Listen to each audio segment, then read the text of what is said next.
Aquí estamos de vuelta con Jesús Adrián Romero y es verdaderamente un privilegio para nosotros compartir contigo. Jesús, te hice una pregunta en el segmento anterior. La fe siempre la asemejo a libertad, hasta donde los dogmas y las doctrinas de las diferentes religiones coartan esa plácida libertad que se siente cuando se habla de fe. ¿O hace falta que existan esas normas para un mejor ejercicio de la fe? Mira, es una pregunta buenísima que ha sido la discusión por algunos siglos, en la mente de teólogos, de líderes. La religión como tal, con todas sus reglas y sus normas y sus doctrinas, beneficia o perjudica a la fe. Y creo que tendríamos que dividir la fe en diferentes partes. Hay fe como credo, donde entran esas normas y doctrinas que tú dices. Hay fe como fidelidad. El hombre que le es fiel a su mujer le tiene fe a su mujer, ¿no? Pero lo que me quiero enfocar de la fe que creo que tú estás hablando y yo estoy hablando es fe como confianza. Claro. La confianza de un niño en sus padres. ¿De creer? Sí, nuestros hijos no necesitan una lista de cualidades de su papá o de su mamá. Simple y sencillamente confían porque desde pequeños sus papás los han cuidado. La libertad de la que tú hablas y el eje del que yo hablo en esta fe un poco más sencilla, sin las normas y las doctrinas, es una fe de confianza en Dios. Y te da libertad porque te sientes seguro, porque te sientes protegido, porque sientes y sabes que Dios te ama y sientes que no te va a dejar. Y tan confiado que dices, me abandono a ti. Totalmente. Yo te entrego este asunto. Y aun cuando fallo, sé que Dios va a terminar la obra que empezó en mí. Este tipo de fe es la que más necesitamos, pero creo que a veces estamos demasiado enfocados en la fe como credo y decir esto y esto y esto tienes que creer para poder ser parte de... Y que se extralimita también cayendo en el fanatismo, digo yo, Jesús. Totalmente, veces, sí. Pero creo que de la manera que más nos afecta es que mucha gente de afuera interpreta fe como eso, como dogmas nada más. Y dice, no quiero tener que ver nada con dogmas. Pero si nos vieran con una fe más simple, más sencilla, creo que habría más gente que se acercaría al tipo de fe que nosotros proclamamos, ¿no? Qué bueno, y qué buena respuesta también. Muy buena pregunta. No, yo no esperaba otra de ti. Señores, ustedes están oyendo unos sonidos porque ya casi va a empezar el concierto y se están haciendo pruebas de sonido. Esto es parte de esta maravillosa experiencia que estamos viviendo. Mi querido Jesús, porque te quiero a través de tu carrera y por eso es un gusto tenerte aquí frente a mí. Siempre hay momentos en la vida en los que hasta tocamos fondo y esos momentos son grandes generadores de conversiones, de que se generen esos encuentros. Sí. ¿Cuál fue ese momento en tu vida en el que dijiste, no, ya va, mi decisión es esta? Mira, creo que a través de la vida tenemos diferentes conversiones, eso es muy interesante. Sí, creo que las necesitamos a través de toda nuestra vida, porque de repente nos acostumbramos y caemos en las rutinas de la vida y necesitamos otro despertamiento espiritual. Exacto. La gente como que de repente se aleja un poco de su conexión con Dios, con su familia, con todo eso, y necesita conversiones a través de toda la vida. De hecho, la Biblia dice que Dios le dijo al profeta Jeremías, si te convirtieres, y era su profeta, imagínate, si te convirtieres a mí, y convertirse significa voltear la mirada a Dios, ¿no? Cuando la has puesto en otro lado. Para mí la primera fue cuando tenía 16 años y me sentí que no iba a ningún lado. Era un muchacho como todos a esa edad en la escuela donde yo vivía, interesados en fiestas, interesados en un poco de drogas, no fui ningún drogadicto, pero no tenía dirección en mi vida, no tenía propósito.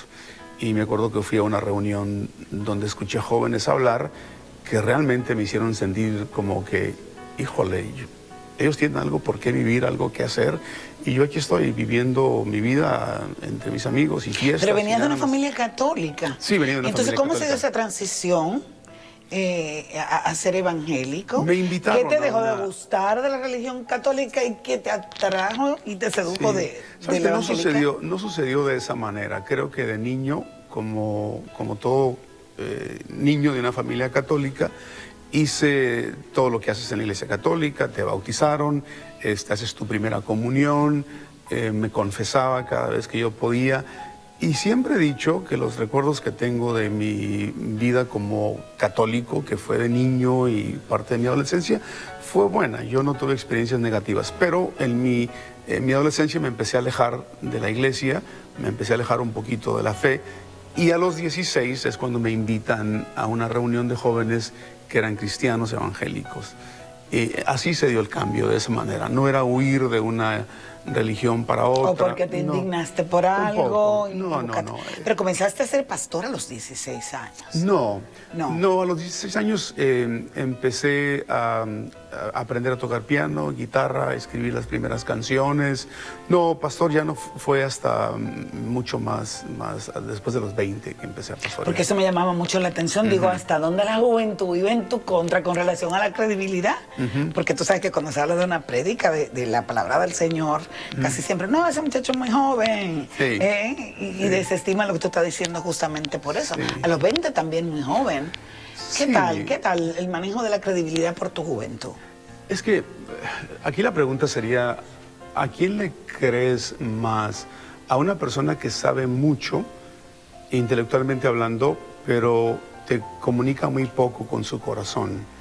Eso sucede en la música. Eso es fantástico. Eso sucede en la música, que de repente puedes tener a un músico virtuoso con una capacidad excelente y lo tienes a otro que con una guitarra hueca empieza a cantar y le crees. Bueno, pero volviendo al tema de la credibilidad. De la credibilidad, ajá.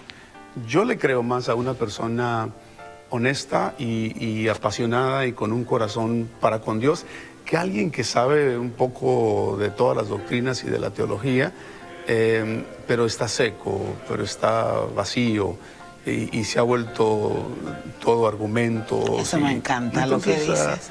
Creo que en ese sentido puede predicar a alguien de 16 años, 18, 20, 22 años. Cualquier edad. Sí, que su corazón esté bien enfocado. Y se equivoca en algunas cosas que dice, pero su corazón está bien enfocado. Pero tú sabes que otra cosa yo me pregunto mucho, Jesús.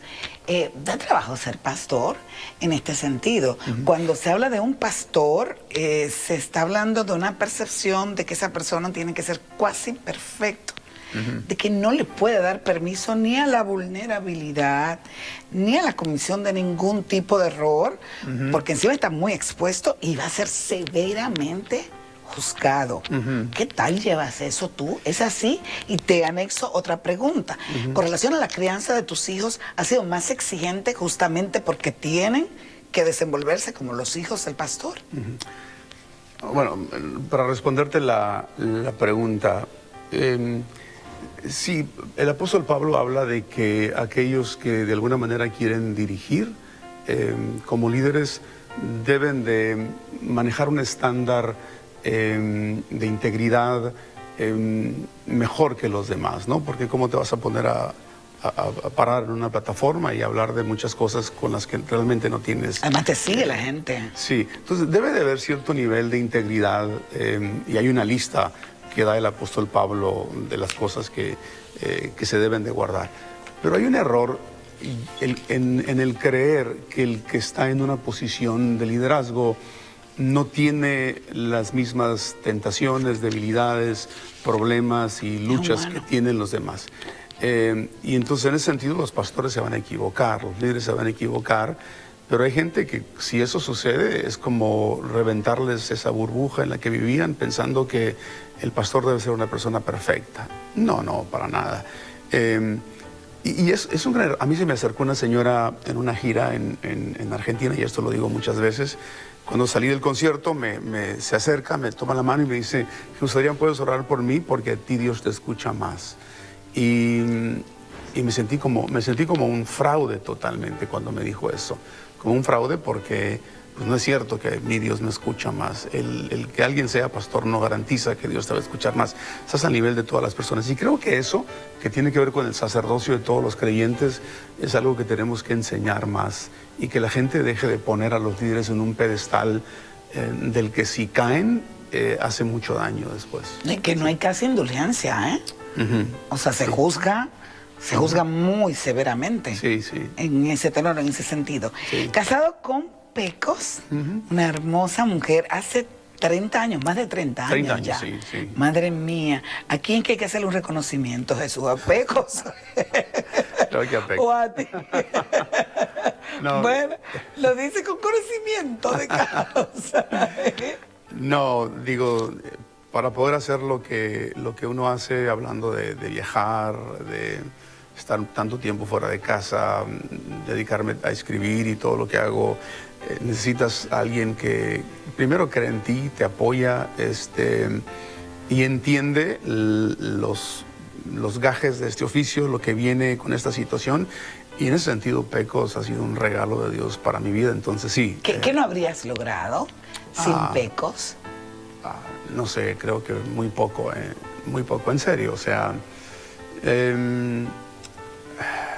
primero el que alguien crea en ti cuando no tienes nada, o sea, cuando tienes un sueño en el corazón, una idea de las cosas que quieres hacer, y esa persona te diga, aquí estoy, te voy a seguir, y las decisiones que tomes las voy a apoyar. Por ti, no por lo que tienes. Eso es fantástico. Exacto. Eso es Sí, lo entonces yo a través de los años he tomado decisiones que a los ojos de los demás serían una locura. Nos hemos mudado de ciudad y de país 14 veces, imagínate. Madre mía. Sí, hemos estado de un lado a otro, donde sentimos que tenemos que estar.